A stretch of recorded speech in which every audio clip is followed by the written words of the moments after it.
Irmãos, graça e paz, todos sejam bem-vindos à casa do Senhor nesta manhã. Nós temos um tema para esta manhã, ler as Escrituras e orar. Aqueles que não estão nos acompanhando aqui, nós temos um estudo, estamos uma série de estudos sobre os deveres cristãos de cada um de nós, quando fomos chamados por Deus para servi-lo. Então temos alguns deveres para fazer como litúrgico, de forma litúrgica em nossas vidas diariamente. Então nós já ministramos aqui na EBD sobre oração, falamos sobre jejum, e hoje nós vamos falar desses dois deveres cristãos, que é a oração e também a leitura da palavra de Deus. Então nós vamos dar continuidade a essa sequência de estudo, e hoje particularmente fazendo a junção de ler e orar. E o texto básico está em Atos 2:42. Abra sua Bíblia e vamos compartilhar esse pequeno texto, que será o texto que nós vamos trazer para nosso estudo desta manhã. Atos 2:42, texto bastante conhecido aqui entre nós.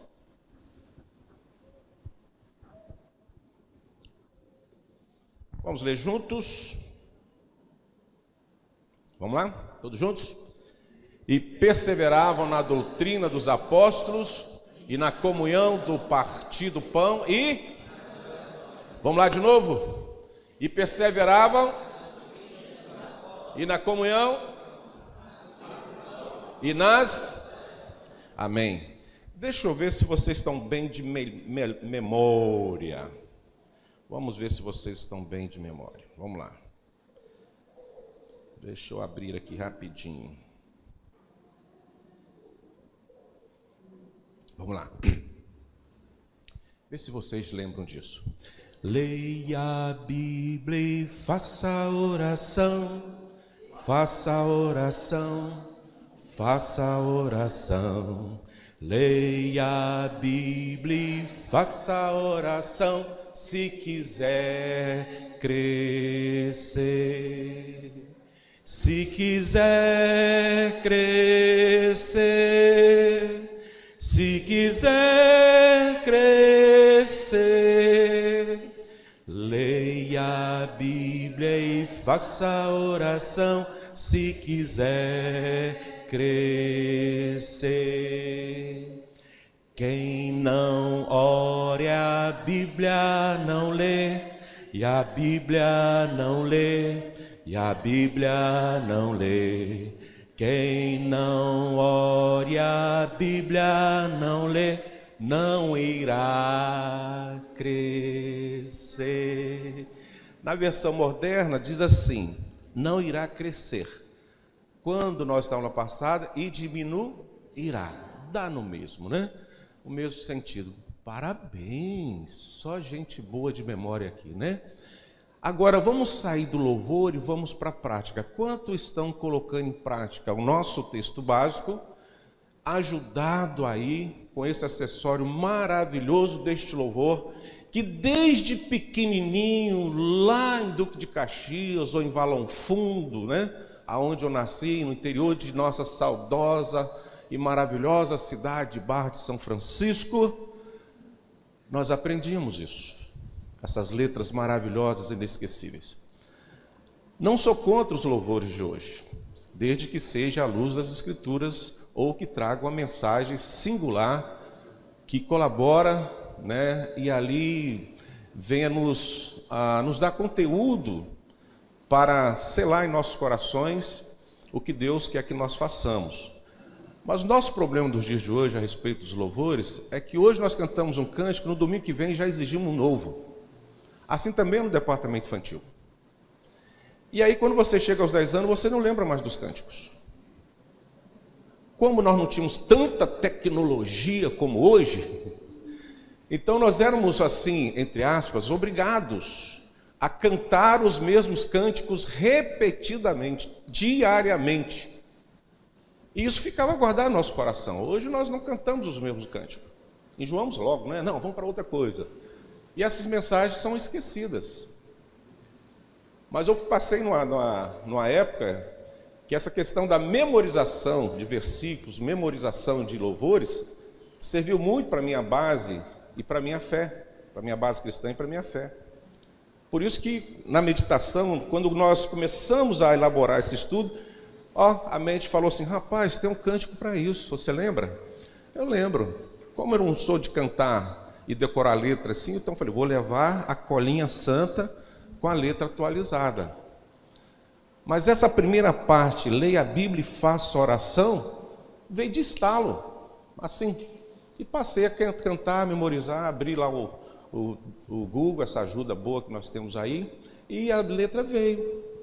E serviu de suporte hoje para a nossa base de estudo. Então, é importante que você também não só ore e leia a Bíblia, mas que você possa memorizar cânticos que são verdadeiramente bíblicos, que trazem a mensagem que nos faz crescer e aumentar a espiritualidade conforme a vontade de Deus. Só essa palavra assim contrária que nós temos que falar, mas serve para a nossa meditação de hoje. Nós lemos o texto que diz, Atos 2,42, e perseveravam na doutrina de quem? Dos apóstolos, na comunhão, no partir do pão e nas orações. Então, logo, quando nós olhamos para esse texto, nós podemos tirar vários ensinamentos. Mas o primeiro que vem ao meu coração, e a nossa intenção nesta manhã, é dizer que sem a leitura, ou seja, sem a leitura e a prática da doutrina, da palavra de Deus, não tendo a oração, de nada serve. Se lemos a doutrina, mas não temos uma vida de oração, também não temos conhecimento básico daquilo que Deus quer falar em nossos corações. Da mesma forma, se nós temos orado, mas não temos buscado a palavra de Deus, também deixamos a desejar. Então, por isso, olhando para esse texto, o que nós podemos acrescentar às nossas práticas cristãs nos dias de hoje? Primeiro, olhar para a igreja primitiva e perceber que ela nasceu tendo uma vida, primeiro, centrada em Deus. A igreja primitiva nasce com esse objetivo, da sua vida estar centrada em Deus. Segundo, ela nasce perseverando nos ensinamentos das Escrituras. Paulo, na sua ministração da Santa Ceia, ele diz assim, porque eu recebi do Senhor. Recebeu o quê? Os seus ensinamentos. Já falamos disso naquele tempo, que ele passa um estágio lá no Egito de 3 anos e depois vem para ir para as missões. Ele ali recebe tudo que é necessário para a sua vida cristã. Ele recebe de Deus todo o ensinamento. Então ele vai ter uma perseverança na doutrina, ele vai praticar a doutrina. Terceiro, a igreja primitiva cresce centrada, primeiro, em Deus, como já falamos, na doutrina. E terceiro ponto, essencial, senão tudo desaba, a oração. Um tripé básico da nossa fé cristã. Você centra os seus pensamentos, gestos e desejo em Deus, e por esses pensamentos, gestos e em Deus, você vai ouvir a voz de Deus, que está registrada nas Escrituras, na palavra de Deus. E recebendo esta palavra de Deus, você se postra diante do Senhor, em comunhão com Ele, em oração. Essa é a base da vida cristã. Talvez exista outras metodologias que queira te levar à presença de Deus, mas eu desconheço algo tão eficaz e tão prático que é esta que a palavra nos revela. Centrar a nossa vida em Deus, buscar, pois, em primeiro lugar o reino de Deus. Segundo, perseverar na doutrina, não dispensar os ensinamentos bíblicos para as nossas condutas na nossa vida. Terceiro, ter uma vida de comunhão com Deus através da oração. Logo, percebemos que a leitura das Escrituras e a oração são os pilares, a base, a rocha da vida cristã. Se negarmos um desses pilares, estamos construindo uma base na areia. Não vamos ir muito longe nesta caminhada. Quando começar a aparecer os abrolhos, a rocha, o sol, vai nos sufocar, a raiz vai morrer e vai desaparecer a vida cristã. Se estivermos à beira do caminho e começarmos a olhar o que tem acontecido à nossa volta desse mundo tão tenebroso, nas suas práticas mundanas, satânicas, se não tivermos esses pilares, seremos seduzidos por este mundo e grande será a nossa ruína. Então, esses 3 pilares são fundamentais para que possamos resistir aos dias que estamos vivendo até a volta do Senhor. Senão seremos sucumbidos, deixaremos de viver as Escrituras conforme a vontade de Deus. Então, sem elas, sem essa base, não há crescimento espiritual, não temos como desenvolver os nossos dons conforme a vontade de Deus. Podemos fazer muito show, mas desenvolver a vida cristã conforme a vontade de Deus, isto não acontecerá, não vamos ver os sinais de Deus, a manifestação de Deus, a glória de Deus, não vamos ter. Sem elas, não haverá discernimento entre o que é de Deus, o que não é, o que Deus quer falar conosco, o que eu devo, o que eu não devo fazer. Não teremos esse discernimento. E também não teremos uma comunhão verdadeira com o nosso Deus, com o nosso Senhor. Então, quando olhamos para o ensinamento da fé reformada, essas 2 práticas, que é o nosso tema de hoje, orar e ler a Bíblia, é dado o nome, são chamados de meio de graça, assim que é conhecido na teologia reformada, meio de graça, ou meios de graça, que são instrumentos ordinários pelos quais Deus comunica a graça salvadora, essa que nos atingiu, e é pelo meio desses instrumentos ordinários que Deus também nos sustenta como povo dele até a sua volta. Então, é através da oração, é através da leitura bíblica, que nós somos de fato conduzidos por Deus à nossa salvação, e também é este Deus que nos sustenta e nos faz vencer toda e qualquer dificuldade até a sua volta. Então, não dá para desassociar, não dá para separar. E também não dá para ter uma vida cristã digna, conforme a palavra de Deus, se não for por meio da oração e da leitura da palavra. Então eu quero voltar rapidamente e falar sobre as Escrituras, que no nosso entendimento, e compreendemos isso, que Deus nos fala. A leitura bíblica, em primeiro lugar, precisa ter esse pensamento, essa certeza, essa convicção nossa, quando abrimos a palavra de Deus. Quando vamos farfalhar a palavra de Deus, nós precisamos olhar para ela e ter certeza que é Deus que está falando. Há uma discussão aí no meio cristão, se a Bíblia contém ou se a Bíblia é. Eu defendo que a Bíblia é a palavra de Deus. Eu defendo este lado, eu não tenho dúvida nisso, é Deus falando em nós. Quando nós olhamos para Paulo novamente, 2 Timóteo 3,16, ele vai deixar isso bem claro para nós. Por isso que nós, quando pegamos a Bíblia para ler, temos que ter cuidado da forma que pegamos, da forma que vamos nos apresentar diante dela, como que nós vamos respirar esse texto que estaremos lendo. Paulo, em 2 Timóteo 3,16, 17, diz assim: toda a Escritura é inspirada por Deus. Aqui você pode trocar o termo inspirada como revelada por Deus. Toda. Inclusive, se você ir lá no finalzinho de Apocalipse, você vai ver um versículo lá dizendo assim, que você não pode nem acrescentar e nem tirar nada dela. Então, se você levar o pensamento que a Bíblia contém, então há coisas que você pode riscar e apagar. Isso aqui não serve para mim. Mas a própria revelação dada a João nos acrescenta que se alguém tirar, receberá todas as maldições, as pragas deste livro. E também não podemos acrescentar algo que seja de acordo com o meu pensamento. Ou seja, nós temos uma regra de fé e prática, elaborada por Deus. Porque Paulo está dizendo, toda a Escritura é inspirada por Deus só. E quando ela é inspirada por Deus, Paulo está completando, e útil para o ensino. Então toda a prática de ensino, toda a metodologia de ensino cristão, a Bíblia é a base. A Bíblia que deve ser o livro de cabeceira. Há na teologia moderna esse debate há pouco tempo, nós estávamos discutindo sobre isso no grupo que temos. E a pergunta foi lá: qual é o seu livro básico para estudos na escola? E todo mundo foi falando: cara, lê esse livro tal, lê aquele, lê aquele, lê aquele. Eu e alguns colegas falaram assim: não, eu apresento a Bíblia. Eu apresento que a Bíblia seja lida.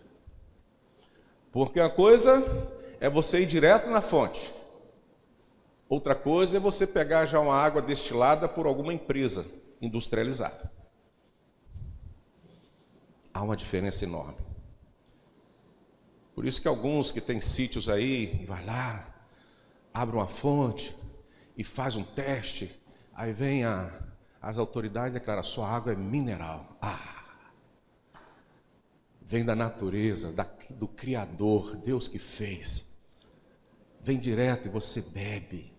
O gosto é diferente. Algo maravilhoso. Então o livro de cabeceira do cristão é as Escrituras.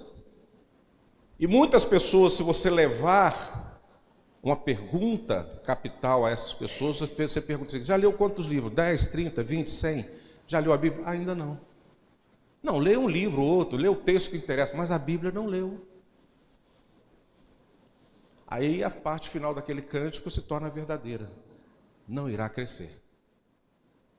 Então há muito conhecimento humano, pensamentos humanos, mas poucos estão se debruçando sobre a palavra de Deus em oração, tentando buscar das Escrituras todo e puro ensinamento que vem do próprio Deus. Então toda a Escritura inspirada por Deus, primeiro útil para o ensino. Então a Bíblia é o primeiro livro para o ensino. Depois você leva os outros acessórios, outras leituras, outras metodologias. Mas a base precisa ser a Bíblia. Também ela serve para repreensão, para correção. Aí vem para educação na justiça. Para que você não faça acepção de pessoas ou de alguma causa. Essa eu aceito, aquela eu não aceito. Você é justo.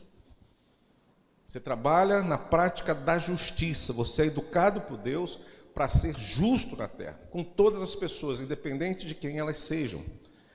Então, quando nós olhamos para a palavra de Deus, precisamos perceber que é Deus que está falando. E quando nós olhamos para a Bíblia, nós vamos ver a própria voz de Deus e o próprio desejo de Deus registrada literalmente. Acredito que os irmãos, nesse desafio de ler a Bíblia, até o segundo domingo de dezembro, acredito que está tudo certo, né, Nathanael? Está todo mundo lendo, né? Está recebendo feedback, está gente chegando já em Novo Testamento, perfeito? Tem gente já lendo o Novo Testamento, que está já chegamos na metade do ano, né? Já leu tudo, graças a Deus. Mas logo no início da sua leitura, quando você chega no segundo livro, que é Êxodo, se você der uma olhadinha lá no capítulo 31, versículo 18, você vai ver que a primeira tábua que Moisés recebe, ele vai receber das mãos de Deus, com dois detalhes interessantes. Primeiro, o próprio Deus vai lavrar a pedra e vai escrever na pedra e vai entregar na mão de Moisés. Pode olhar lá. Moisés só tem um trabalho, de estender a mão e receber das mãos de Deus os mandamentos. O pensamento de Deus, a vontade de Deus. Desde o início vocês vão perceber que a vontade de Deus é que nós tivéssemos a sua palavra em nós e conosco. O próprio Deus escreve os 10 mandamentos. Fala: toma, Moisés. Moisés desce ali, há aquele problema que vocês conhecem na leitura. Ele fica irado com o povo de Deus e quem paga a conta são as tábuas.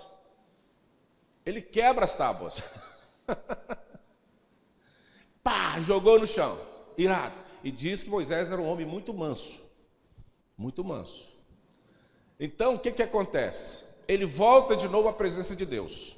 Se você chegar lá no versículo agora, no capítulo 34, versículo 1, Deus vai escrever de novo, mas com uma diferença da primeira. É muito interessante esse versículo. Dá para colocar? 34, 1? Coloca para nós.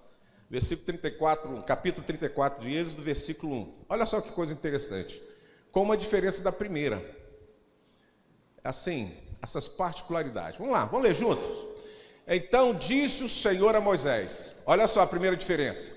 lavra 2 tábuas de pedra. Moisés, você quebrou a que eu fiz, então agora você vai fazer a segunda. Você vai lavrar a pedra agora. Você quebrou, agora é sua obrigação lavrar. Olha só que coisa interessante. Olha como Deus trabalha conosco. Primeiro ele deu pronto, o prato feito. Agora ele falou, não, agora você vai cozinhar, se quiser comer. Você vai lavrar a pedra. Mas olha a sequência. Como as primeiras, tem que ser igual, certinho? E eu, quem? Deus, escreverei nelas o quê? As mesmas palavras que estavam nas que quebraste. Ainda mostra que você quebrou. Você ignorou. Por algum motivo você deixou de lado e quem pagou foi a Escritura. E talvez você esteja vivendo um problema assim, que quem está pagando é a Bíblia. Você não tem tempo de ler, você está quebrando as Escrituras. Está deixando de praticar as Escrituras, por algum motivo. Ou a sua vida está muito cheia, muito compromisso, não tem tempo, ou de repente você não tem interesse, ou você já sabe a Bíblia toda de cor, não sei. Mas de repente alguma coisa tem tirado você dessa comunhão com Deus, e quando você sai da comunhão com Deus, a sua reação é semelhante a Moisés, você quebra as Escrituras. Mas Deus é tão bom que te chama de volta, e fala assim, vou tornar a escrever no seu coração. Então leia a minha palavra. Prepara o teu coração para receber a minha lei. Porque mesmo que você quebrou a primeira vez, são as mesmas leis, a mesma palavra, até a consumação dos séculos. Então quem escreve as Escrituras é o próprio Deus. E Paulo vai falar que toda a Escritura é revelada por Deus. Mas de vez em quando nós estamos quebrando alguma parte dela, ou ela por toda. Então a segunda tábua tem essa particularidade. Moisés que lavrou e Deus escreveu. Ou seja, as 2 vezes que as tábuas foram apresentadas a Moisés, entregue por Deus, quem escreveu foi o próprio Deus. Então não há dúvida nisso. Então as Escrituras não é apenas um livro antigo, uma coletânea de livros antigos. Mas, irmãos, em nome de Jesus, a Bíblia é o nosso alimento diário. A Bíblia é um alimento diário, que não pode ser ignorado. Então a leitura regular nos dá, primeiro, sabedoria. Chama-se discernimento, para saber o que devemos e o que não devemos fazer de acordo com a palavra de Deus. A palavra de Deus é tremenda, consolo. E há um texto que eu gosto muito de consolar as pessoas e animar o coração, e tenho dado isso a alguns irmãos. Dá uma olhadinha aí em Isaías 41, versículo 10. Dá uma olhadinha.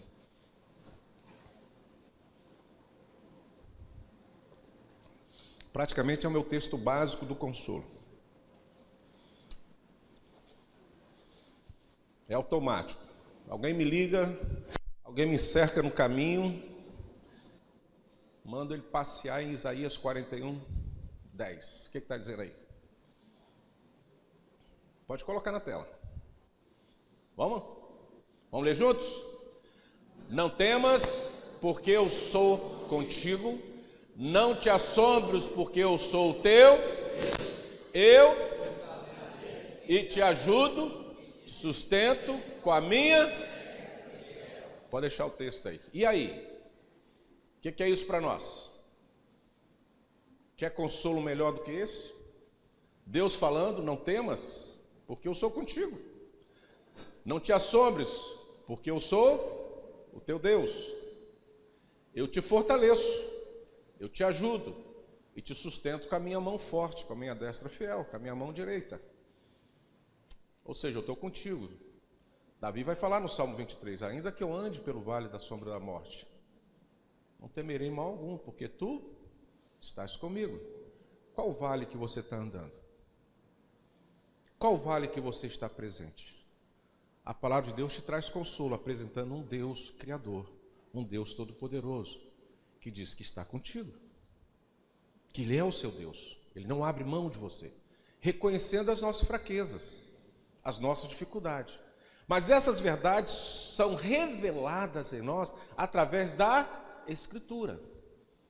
É uma fonte inesgotável de tudo que Deus tem para nós, independente do momento pelo qual estamos caminhando. Então é nosso alimento diário para a alma. Então a leitura regular nos dá sabedoria, consolo e direção.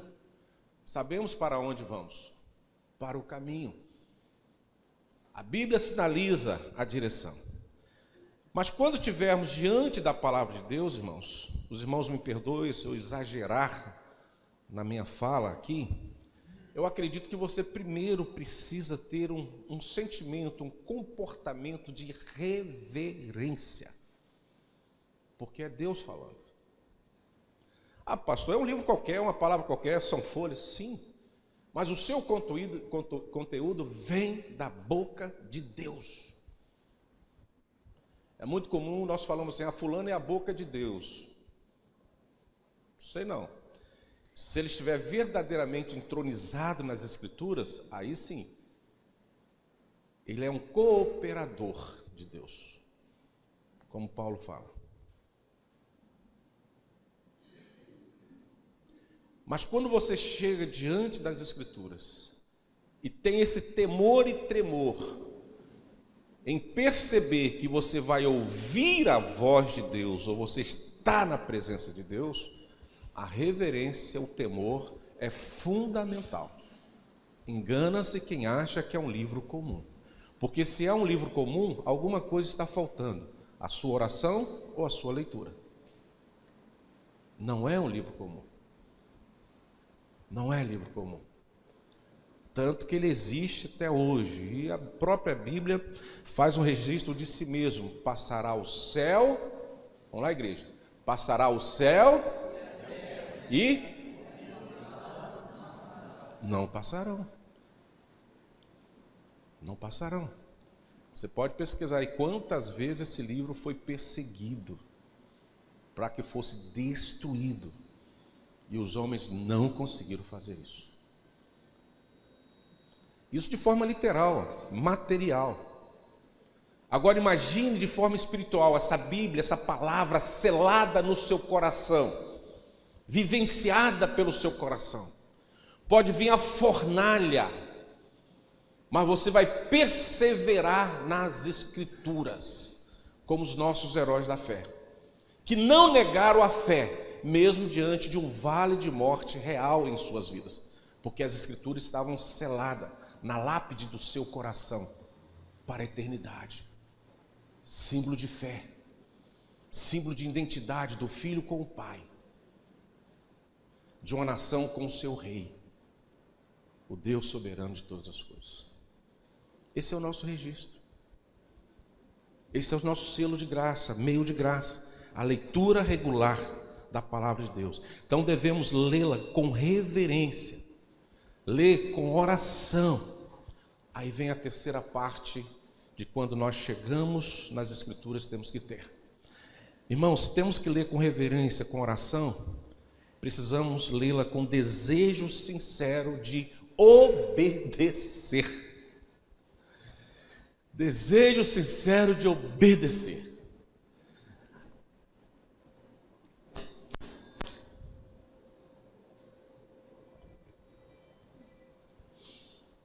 Quando um pai fala com o filho, vamos ser um pouquinho didático aqui, bem prático.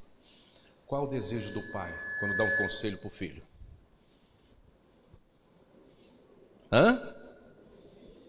Que o filho obedeça. Obedeça quem? O pai. Para que o filho honre o pai. Até para que o filho conheça bem quem é o seu pai. Para que tenha limite de comportamento. Por isso, pais que não sabem educar os seus filhos, estão dando limite a mais aos seus filhos. E vão colher frutos amargos desse limite. Se você não orienta, não aconselha, não exige obediência, requer obediência, vamos colher frutos amargos. Então, se você chama o seu filho e orienta e aconselha, você deseja muito que ele obedeça. Agora imagine Deus quando deixou as suas escrituras, a sua palavra registrada para nós.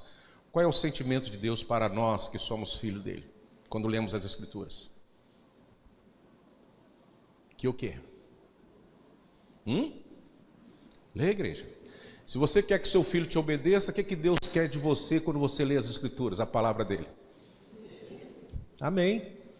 Estamos obedecendo? Está tudo direitinho? Tudo certinho? Meio de graça, que nos leva à salvação, que nos leva a ser sustentado e abençoado por Deus ao longo da nossa existência e na eternidade com Ele. Então devemos ler com reverência, com oração e com desejo singular, absoluto, sincero de obedecer à vontade de Deus. Nós que somos de uma fé reformada, e nós presbiterianos, por particularidade, temos lá na Reforma João Calvino, que ele tem uma frase muito interessante sobre as Escrituras. O que ele pensava das Escrituras? Simples. Ele diz assim: as Escrituras são os óculos pelos quais enxergamos corretamente a vontade de Deus. Que legal, né? As Escrituras são os óculos pelos quais enxergamos corretamente a vontade de Deus. Ou seja, se você não lê a Escritura, você está míope diante de Deus. Você não está sabendo qual é a verdade de Deus para você, segundo Calvino. E eu compreendo isso à luz das Escrituras. Que é de fato, se você não lê a Escritura, você não conhece o seu Deus, você não conhece o seu Pai. Você não sabe o limite do seu comportamento, dos seus gestos e atitudes. Logo, você está inclinado a cair num erro, a cair numa prática que não é conveniente para nós, que não é para nós, porque estamos diante de Deus sem os nossos óculos.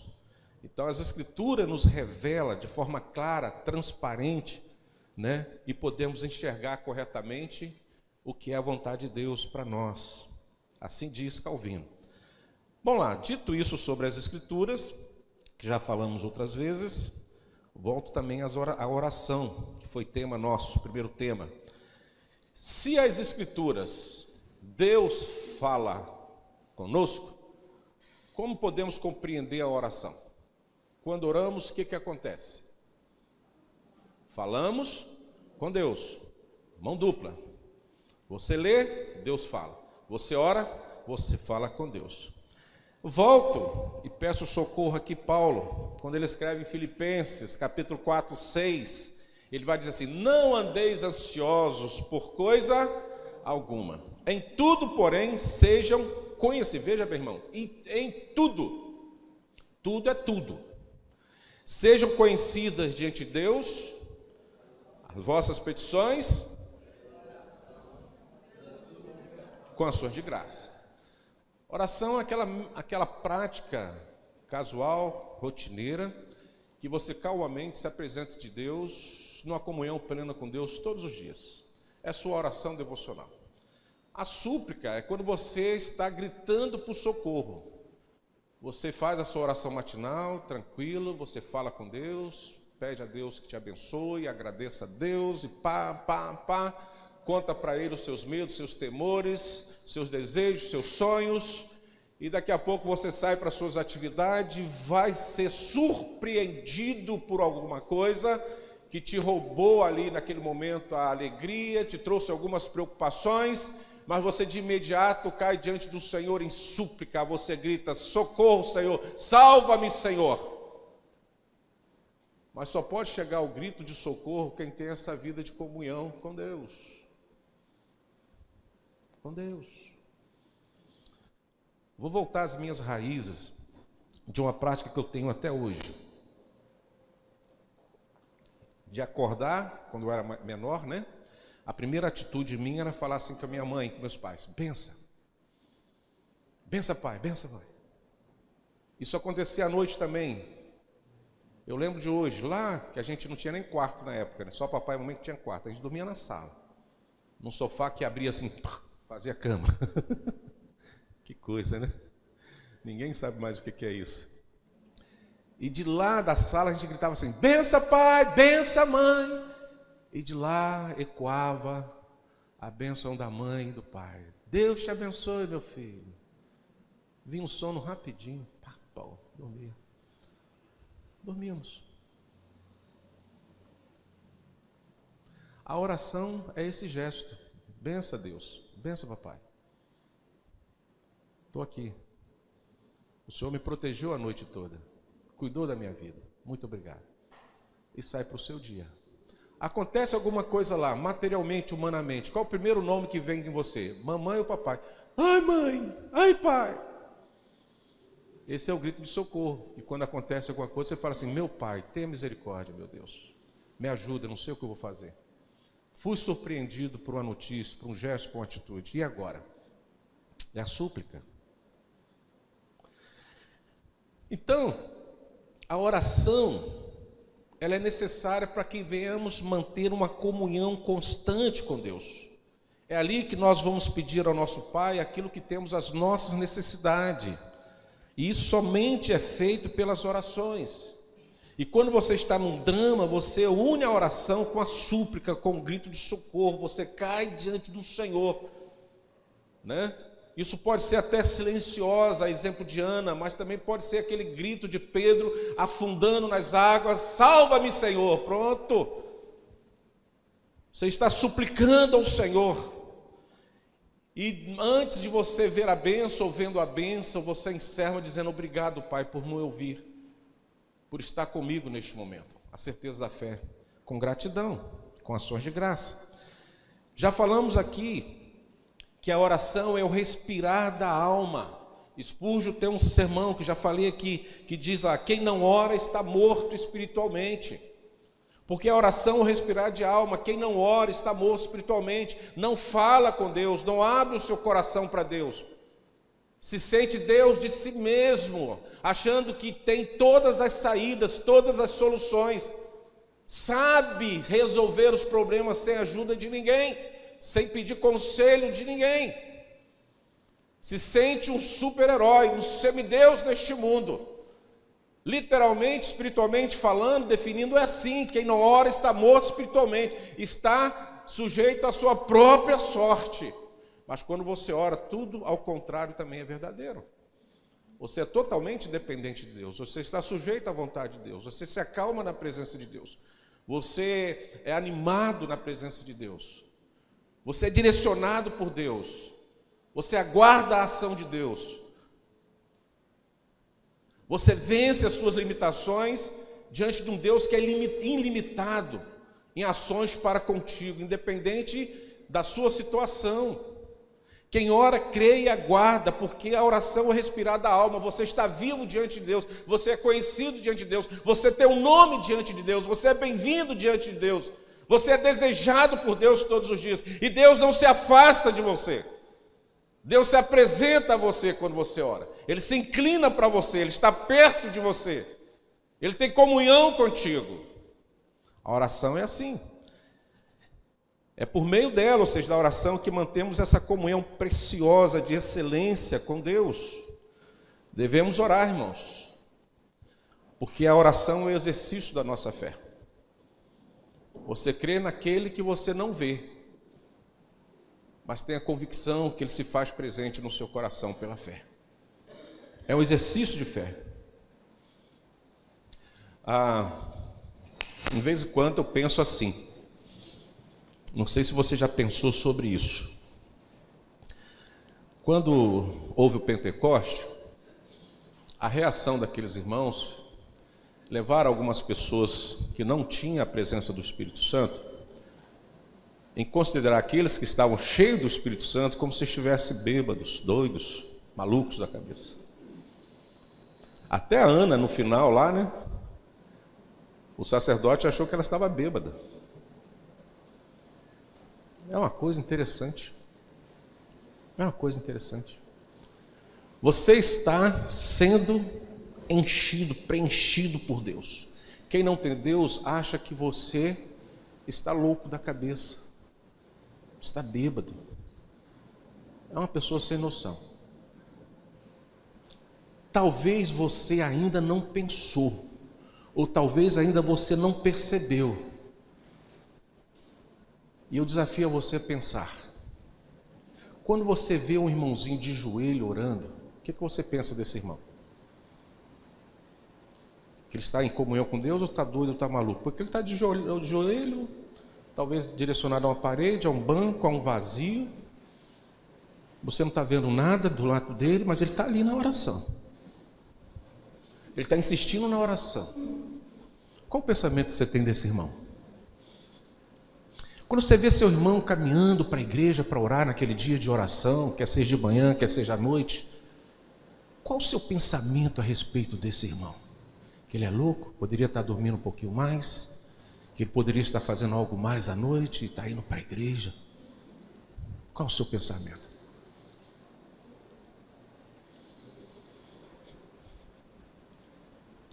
Talvez você não pensou, eu te faço pensar. Talvez de forma imperceptível, nós estamos semelhantes àqueles que não têm o Espírito Santo, chamando esses que se ajoelham diante do Senhor, quer seja na sua casa, de manhã ou de noite ou na madrugada, no seu lugar secreto, como loucos, que não tem nada para fazer. E vem para a igreja, não sei o que, fazer o quê? Pesado isso, né? E por que você não vem orar? Ou talvez por que você não ore?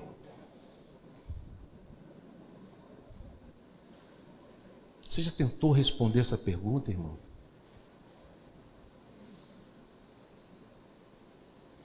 Por que você não tem buscado no Senhor? Se a oração é você falando com Deus.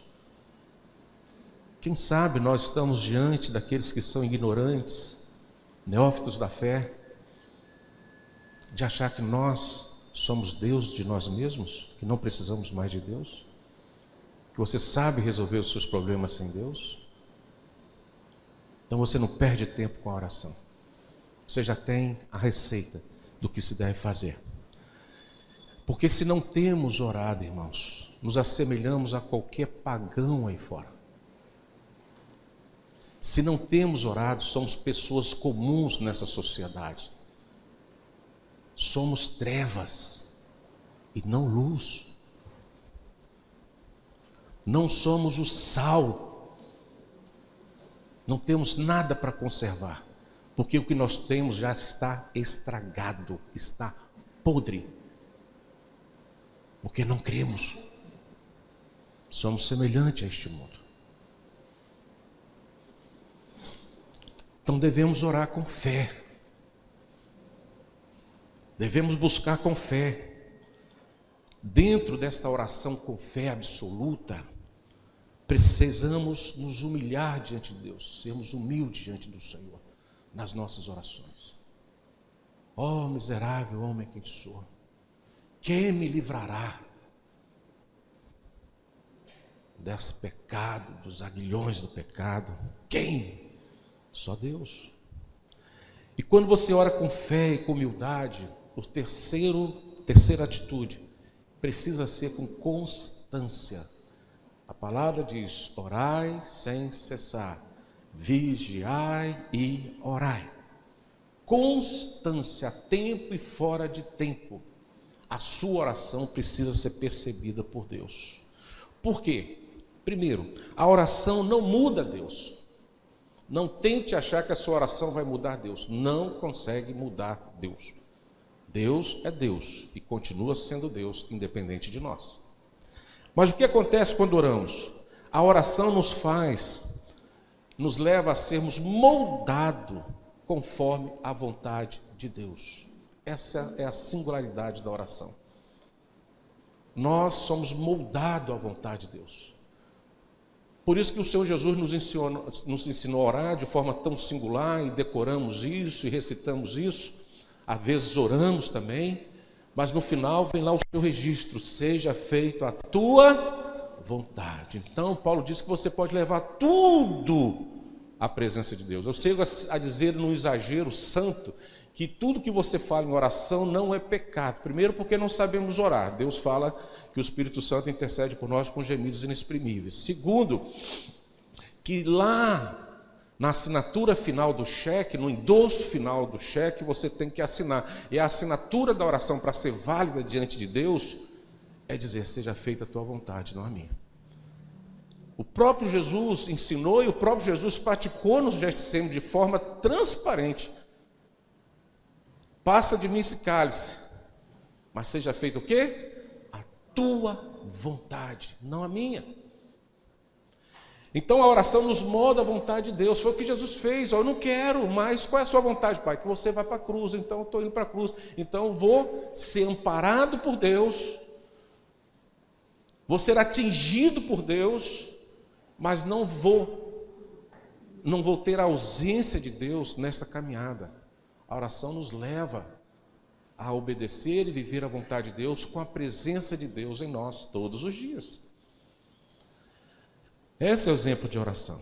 E eu trago um exemplo lá da Reforma Protestante. Eu sempre cito esse exemplo aqui. Martim Lutero, reformador, diz a sua biografia que ele orava 2 horas ou 3 horas por dia. Mas como que ele se dava em oração? Quando ele percebia, e são frases tiradas da biografia dele, que diz assim: tenho tanto a fazer hoje, muitas coisas para fazer hoje, que preciso orar por 3 horas para dar conta. Então ele tinha uma rotina de oração de 2 horas, falando com Deus, e quando ele precisava do socorro de Deus, ele ampliava mais 1 hora em oração. Hoje o meu dia está lá em cima. Vou gastar mais um tempinho aqui perto de Deus. Essa é a súplica. Essa é a súplica. Ele busca Deus, fala com Deus, tem desejo de Deus. Então a oração precisa ser, irmãos, praticada por nós, a tempo e fora de tempo. É um meio de graça.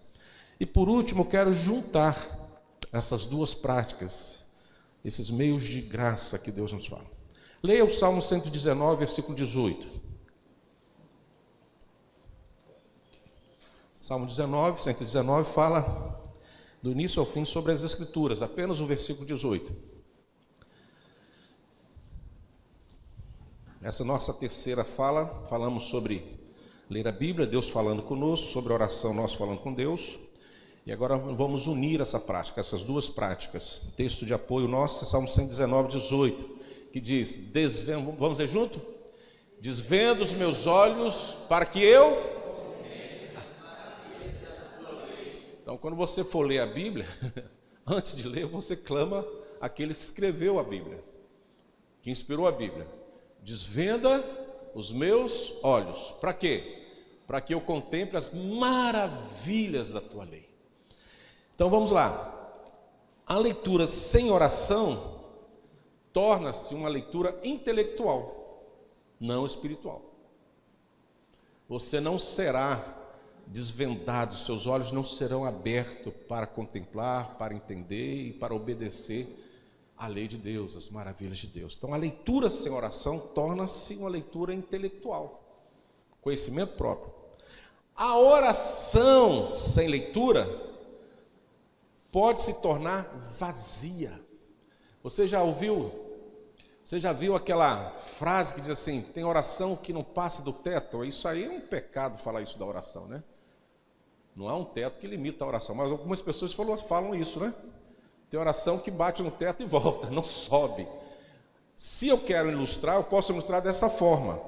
A oração sem a leitura, ela é vazia, de fato ela não sobe. Murcha, fica no chão. Então a leitura sem oração torna-se uma leitura intelectual, sem conhecer as verdades de Deus, e a oração sem a leitura se torna-se vazia. Então, primeiro, lemos a palavra orando. Ore antes, leia. E oramos com base na palavra. Você não ora com base na natureza, em qualquer outra coisa. A sua oração tem que ser endossada e baseada na palavra. Ambas nos mantêm no centro da vontade de Deus e vem como consequência nos livrar do engano. Se alguém for pregar para você uma heresia,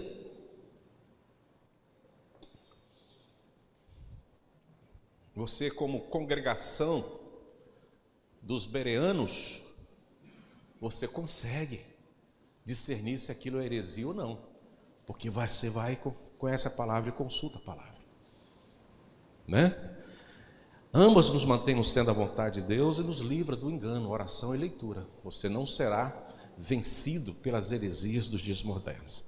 E eu caminho para encerrar nesta manhã, irmãos, se você me permite, trazer algumas aplicações para nós nesta manhã. Primeiro, estabeleça um tempo diário para ler a Bíblia com oração.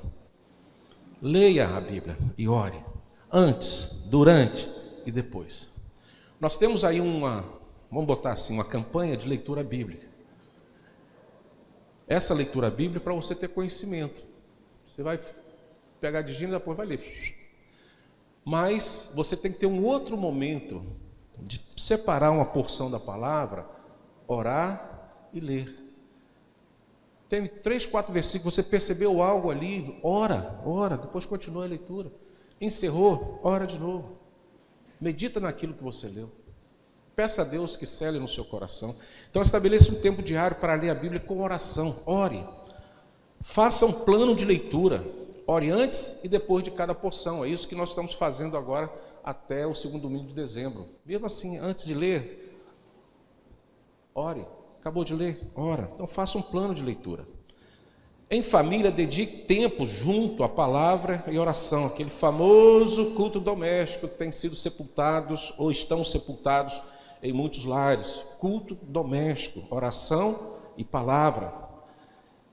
Quarto, participe dos momentos de oração e estudo bíblico na igreja local que você pertence. Venha na EBD, venha nos cultos, venha na oração, se faça presente. Tenha essa comunhão com Deus e com os irmãos. Então participe deste momento. E eu encerro deixando algumas perguntas para que você possa refletir ao longo desse dia. Primeira pergunta: como está a sua prática pessoal de leitura bíblica e oração? Como está essa sua prática de leitura e oração? O que mais tem dificultado o seu tempo com Deus? O que tem te roubado da presença de Deus? O que mais tem dificuldade? Como a palavra e a oração têm te sustentado na sua fé? Quando você passa por tempos difíceis, como a palavra de Deus e a oração têm te sustentado na sua fé? De que forma você pode ajudar sua família e a igreja a crescer nesse ministério de oração e ler a Bíblia? De que forma? E eu concluo, irmãos, ler as Escrituras e orar não são apenas deveres cristãos, é um privilégio cristão. É um privilégio precioso para nós. E é por meio deles, ou seja, a leitura e a oração, que somos moldados à imagem de Cristo, somos conhecidos como cristãos, crentes. As pessoas olham para nós e falam: você é crente, ou você é cristão. Somos identificados de imediato com essas práticas. É por meio da oração e leitura bíblica que somos guiados pela verdade e somos fortalecidos nas provações, por meio da leitura e da oração. Por isso eu deixo aqui com os irmãos que a IPB Glória seja uma igreja bíblica, seja uma igreja orante, firme sobre os meios de graça. Que esta igreja nunca se afaste das Escrituras e nunca deixe de orar. Este é o caminho do cristão, dos filhos de Deus e da igreja verdadeiramente cristocêntrica, que tem a palavra de Deus como regra de fé e prática. Amém?